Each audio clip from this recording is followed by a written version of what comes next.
Good morning to all of you, my dear friends and students. We are learning about preposition in the present time. हम लोग preposition के बारे में पढ़ रहे हैं। प्रीपोजिशन क्या होता है मेरे मित्रों, ये ध्यान दे रहे हैं। फर्स्ट पार्ट में हम लोग सिंपल प्रीपोजिशन के बारे में कुछ पढ़े हैं और यहाँ पर हम लोग आइए चर्चा करते हैं। जैसे at, by, for, from, in, into का प्रयोग हम लोगों ने किया है। इतने फर्स्ट पार्ट में हम लोगों ने एट का, बाई, फार, फ्राम, इन और इनटू का प्रयोग कर लिया है। हम लोग पढ़ रहे हैं सिंपल प्रीपोजिशन। सिंपल प्रीपोजिशन के अंतर्गत जितने भी शब्द आते हैं हम लोग यहाँ पर मार्किंग कर लिए हैं। देखिए, अब इनको हम लोगों ने फर्स्ट पार्ट में समझ लिया है कि किस तरीके से सेंटेंस में प्रयोग किया जाएगा। लेकिन आइए अब हम लोग यूज करते हैं ओ एफ ऑफ का। यहाँ पर ओ एफ ऑफ है तो ऑफ का प्रयोग हम लोग कैसे करेंगे और कब करेंगे, इसका क्या मतलब होता है। तो ऑफ का मतलब होता है का, के, की और से भी होता है। ऑफ का मतलब से भी होता है और का के की भी होता है। लेकिन कब होता, कैसे होता है, आइए हम लोग सेंटेंस लेते हैं एग्जाम्पल में। जैसे कहा गया कि I read the book of Mohan. तो यहाँ पर आप देख रहे हैं कि I read the book of Mohan, मैं मोहन का पुस्तक पढ़ता हूँ। यहाँ पर ऑफ का अर्थ हो गया का। यहाँ पर पुस्तक, बुक भी एक नाउन है और मोहन भी एक नाउन है। दो नाउन के बीच में का की अंग्रेजी ऑफ का प्रयोग किया गया। ओके फ्रेंड्स, तो यहाँ पर का के की अंग्रेजी ऑफ का प्रयोग किया गया है। और जब ऑब्जेक्टिव केस में का के की का रिलेशन होता है तो वहाँ पर ऑफ का प्रयोग करते हैं। ओके फ्रेंड्स, फिर आइए ध्यान देते हैं हम लोग। कभी कभी ऑफ का अर्थ से भी होता है जब किसी अब्स्ट्रैक्ट नाउन के साथ क्रिया जुड़ी हुई होती है तो वहाँ पर से की अंग्रेजी ऑफ लिखते हैं। जैसे वह भूख से मरता है, ही डाइज ऑफ हंगर। तो यहाँ पर आपने देखा कि वह भूख से मरता है, ही डाइज ऑफ हंगर। वह भूख से मरता है तो यहाँ पर से की अंग्रेजी क्या हो गया है मेरे मित्रों, ऑफ हो गया है। तो ये चीज़ समझ में आया होगा आप सभी लोगों को कि ऑफ का अर्थ का के की भी होता है। जब दो नाउन के बीच में का के की का रिलेशन होता है तो ऑफ लगाते हैं। और जब क्रिया और नाउन के बीच में, और वो कैसा नाउन होता है, अब्स्ट्रैक्ट नाउन होता है, तो अब्स्ट्रैक्ट नाउन से पहले जो क्रिया आएगी उस क्रिया के बीच में से की अंग्रेजी ऑफ का प्रयोग करते हैं। अब जैसे कहा गया कोई मटेरियल भी होता है कि वह सोने का बना हुआ है, वह घड़ी सोने का बना हुआ है। That watch is made of gold. तो यहाँ पर आप देख रहे हैं कि मेड ऑफ गोल्ड, यहाँ पर का के की का अंग्रेजी क्या लगाया गया, ऑफ हो। दैट वाज, वह घड़ी, इज मेड बना हुआ है, ऑफ गोल्ड सोने का। तो यहाँ पर सोने का सेंस ले रहा है, इसलिए ऑफ का प्रयोग किया गया। यहाँ पर क्या था, वह भूख से मरता है, यहाँ पर से मरता है, से की अंग्रेजी भी ऑफ लिखा गया। यानी यहाँ पर ध्यान देना है, जब कोई अब्स्ट्रैक्ट नाउन हो और उससे पहले कोई क्रिया हो और उस क्रिया के बीच में से आए तो से की अंग्रेजी आप लिखते हैं। ओके फ्रेंड्स, तो हम आशा करते हैं, I hope that you are understanding very well about preposition. Preposition अव्यय शब्द के बारे में आप सभी लोग अच्छे से सीख रहे हैं और समझ रहे हैं। अब हम लोग चलते हैं ऑफ के बारे में, ओ डबल एफ ऑफ के बारे में। तो आइए हम लोग ऑफ के बारे में चर्चा करते हैं।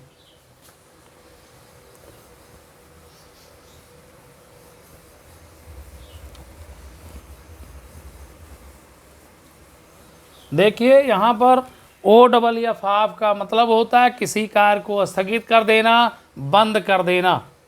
ऑफ का अर्थ होता है किसी कार्य को स्थगित करना, स्थगित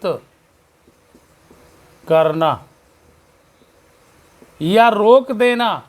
कोई कार्य चल रहा है जिसे हम पॉज कर दिए, रोक दिए, स्टॉप कर दिए, तो ऑफ का मतलब होता है रोक देना, स्थगित कर देना। जैसे हम लोग सेंटेंस लेते हैं, क्या सेंटेंस लिया जाए, ध्यान दीजिए।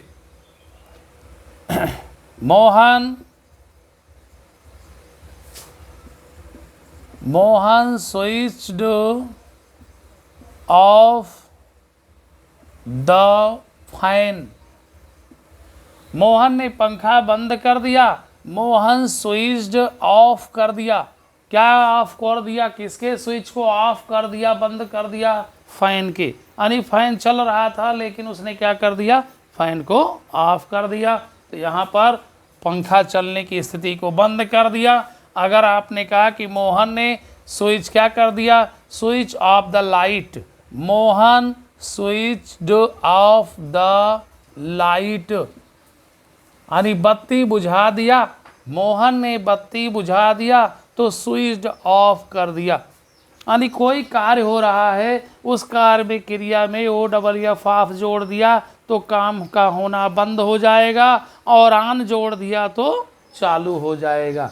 तो अब हम लोग ऑफ के तुरंत बाद ऑन का भी प्रयोग कर लेते हैं मेरे मित्रों, मेरे साथियों, मेरे बच्चों। चलिए यहाँ पर देखते हैं, ऑन का मतलब पर भी होता है। ऑन का मतलब क्या होता है, पर होता है। और ऑन का मतलब क्या होता है, कार्य का जारी होना, कार्य का जारी होना। तो यहाँ पर ध्यान देना है कि कब कार्य का जारी होना होगा और कब साधारण रूप से पर का सेंस देगा। तो जब ध्यान दीजिएगा, जब यहाँ पर पहले तो हम लोग सेंटेंस ले लेते हैं, जैसे यहाँ पर ऑफ हो गया, बंद हो गया काम, तो वहाँ पर क्या कर देना है, जारी कर देना है। जैसे आपने कहा कि Mohan is keeping on his work, Mohan अपना काम शुरू कर रहा है। Mohan is keeping on, keeping on का मतलब हुआ स्टार्टिंग, यानी स्टार्टिंग कर रहा है, शुरू कर रहा भैया, वहाँ पर कीपिंग ऑन कर दिया। काम करना अपना वो जारी कर रहा है, शुरू कर रहा है, यानी वो बंद नहीं किया है, काम लगातार चल रहा है। फिर जैसे आपने कह दिया कि ही वेंट ऑन, तो ही वेंट ऑन का मतलब हुआ कि जो भी कार्य चल रहा था वो चलता गया, वो रुका नहीं। तो वेंट ऑन क्रिया में जब ऑन जुड़ेगा तो वह काम का जारी होना पाया जाएगा।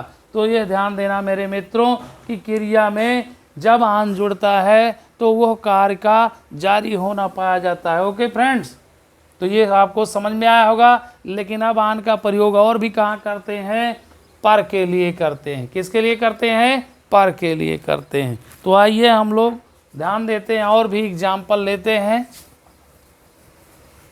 किसके लिए, ऑन के लिए। जैसे आपने कहा किसी वस्तु है या कोई व्यक्ति है, जब किसी समतल आकार के ऊपर निश्चित अवस्था में कोई वस्तु या व्यक्ति होता है तो वहाँ पर की अंग्रेजी ऑन लिखते हैं। जैसे सिर पर मेरे बाल है, या कंधे पर मेरे एक पक्षी बैठा है, या पेड़ की चोटी पर एक बगुला बैठा है, तो वहाँ पर है, यानी वो उसके ऊपर अब कोई चीज़ नहीं है, बस केवल वह वस्तु है स्थिर अवस्था में। मैं फर्श पर खड़ा हूँ, मैं छत पर बैठा हूँ, तो यहाँ पर सब क्या कंडीशन चल रहा है, निश्चित अवस्था है। और निश्चित रूप से वहाँ का जो आकार है वो निश्चित होने के साथ साथ जो भी व्यक्ति या वस्तु है वो कैसा है, स्थिर अवस्था में है। तो स्थिर अवस्था में होने के लिए हम लोग एग्जाम्पल लेते हैं ऑन के लिए, जिसका अर्थ होता है पर। क्या होता है, पर होता है। आपने सेंटेंस में लिखा I am standing on the floor, मैं फ्लोर पर क्या हो रहा हूँ, खड़ा हो रहा हूँ। तो यहाँ पर ऑन का प्रयोग कर दिया गया। या मैं फर्श पर बैठा हूँ, कहाँ पर बैठा हूँ, फ्लोर पर बैठा हूँ, रूफ पर बैठा हूँ। Mohan sits on the roof, Mohan छत पर बैठता है, Mohan sits on the roof, तो मोहन छत पर बैठता है। ओके फ्रेंड्स, तो यहाँ पर छत एक निश्चित अवस्था में है, आकार में, और वहाँ पर स्थिर अवस्था में मोहन क्या है, बैठा हुआ है या बैठता है। या Mohan is sitting on the roof, Mohan छत पर बैठा हुआ, ऐसा भी आप कह सकते हैं। मेरा कलम कहाँ है, मेरा कलम या किताब मेज पर है। क्या कह दिया, मेरा कलम या किताब मेज पर है।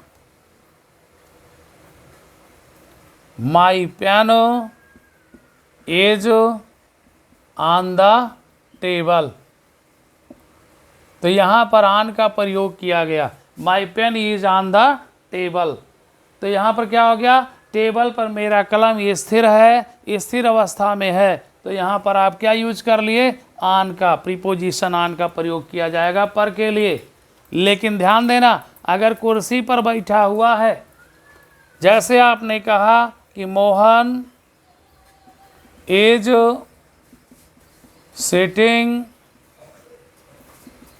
इन द चेयर, अब यहाँ ऑन का प्रयोग नहीं होगा कुर्सी पर, यहाँ इन का प्रयोग किया जाएगा। क्योंकि आप देखते हैं कि कुर्सी गहरे स्थान में होती है और उसके बगल में उठा हुआ भाग होता है, तो जब उठा हुआ भाग होता है उसके बैठेंगे तो अंदर हो जाएंगे, इसलिए ऑन का पोजीशन नहीं बनेगा। यहाँ पर किसका पोजीशन बनेगा, इन का पोजीशन बनेगा। इसलिए अगर चेयर के साथ इनका प्रयोग किया गया तो करेक्ट है, और ऑन द चेयर कहा गया तो वह गलत हो जाएगा। ओके फ्रेंड्स, तो यहाँ पर बहुत अच्छे तरीके से सीखिएगा। प्रीपोजिशन बहुत ही अच्छा टॉपिक है और बहुत मन लगा करके सीखिए। ओके फ्रेंड्स, तो हम लोग ऑन का प्रयोग कर रहे थे और ऑन के बाद में हम लोग चलेंगे आउट पर। आउट भी एक सिंपल प्रीपोजिशन होता है। आउट का मतलब होता है बाहर। जैसे आपने कह दिया कि आउट का मतलब बाहर, Mohan is sitting out of the house. जैसे आपने कह दिया कि Mohan is sitting out of the house, यानी घर के बाहर मोहन बैठा हुआ, यानी बाहर। यहाँ पर बाहर शब्द का मतलब हुआ आउट का प्रयोग किया जाएगा। ओके फ्रेंड्स, हाँ समझ में। तो हम लोग आउट का प्रयोग कर लिया, आउट का मतलब होता है बाहर। लेकिन अगर आउटसाइड कर दिया जाएगा तो आउटसाइड हो जाता है बाहर की तरफ हो। ओके फ्रेंड्स, तो उसका प्रयोग हम लोग भी करेंगे। आइए हम लोग थ्रो का प्रयोग करते हैं।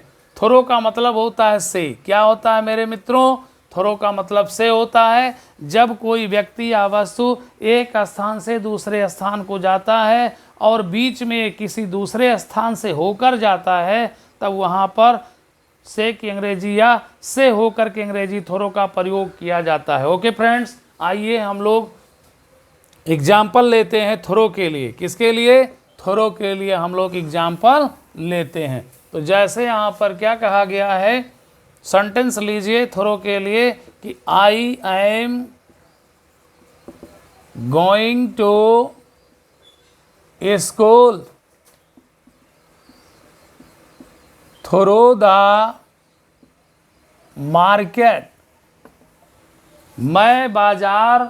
मैं स्कूल जा रहा हूँ, I am going to school, और कहाँ से होकर, थ्रू द मार्केट, यानी बीच रास्ते में मार्केट पड़ता है और मार्केट से होकर के मैं स्कूल जाता हूँ। तो यहाँ पर होकर या बाजार से क्या कहेंगे, यहाँ थ्रो का अर्थ से हो जाएगा या से होकर हो जाएगा।